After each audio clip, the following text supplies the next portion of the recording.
Akawadhi nyime en kanyo ni jatend piny William Ruto oyuago jamadar Francis Ogolla kowacho ni en jatend jolweny maber moloyo mane jokenya oyudo historia mare. Omedo ni yiero Ogolla kaka jamadar en achiel kuom welo mabende omor godo kod tije maler kendo omor kaka negitiyo kanyakla. Jatend piny Ruto bendo sigone jaod General Ogolla kod nyithinde ni obiro chung' kodgi machiegni kata tok ik mare odiochieng' makiny.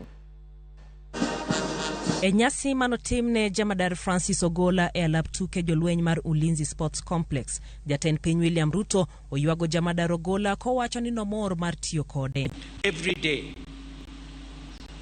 either we talked physically, by phone, by WhatsApp, and I can confirm that General Ogolla was the best that we could get. Omedo ni omor kod yiero mane omiyo Ogolla kaka jamadar, kata bed ni nokale songa mopogore mondo mi Ogolla obed jamadar. We were going to take a different trajectory as a country,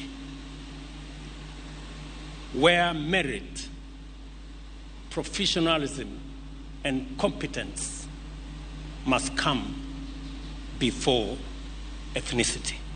I made up my mind that General Ogolla deserved to be the Chief of Defense Forces of the Republic of Kenya. Ruto medo ni jamadar Ogolla ni tiyo matek kendo nodeo ngima jolweny wetene. He was very passionate about the welfare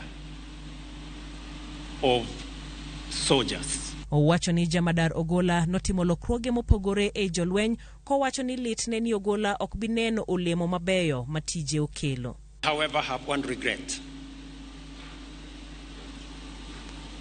He will not be there for me to see the transformation he had planned for our military.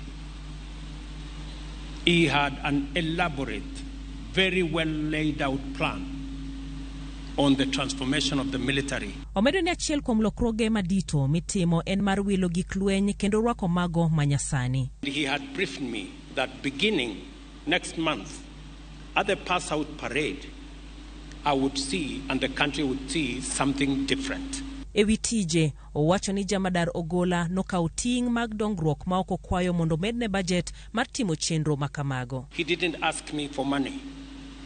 He went to his budget and asked his officers to reorganize the budget so that he could respond to the needs of children who were out of school. Jatend piny omedo ni Ogolla ne en ng'ama chunye ler, komedo ni jopiny owinjo opuonjre ewi kaka jamadar Ogolla nodago ngimane. December 9th, 2023, General Ogolla gifted me a framed photograph presented in beautiful calligraphy that read, and I quote, "Fear thou not, for I am with thee." Osingo ne jaod jamadar Ogolla kod nyithinde ni gibiro yudo arita makare. From Mama Rachel and my children, our very deep and sincere condolences to the family of General Ogolla, and on behalf of the people of Kenya, to say poleni sana na Mungu awafariji. Tungni mabende nobedo Bomas of Kenya bang' yiero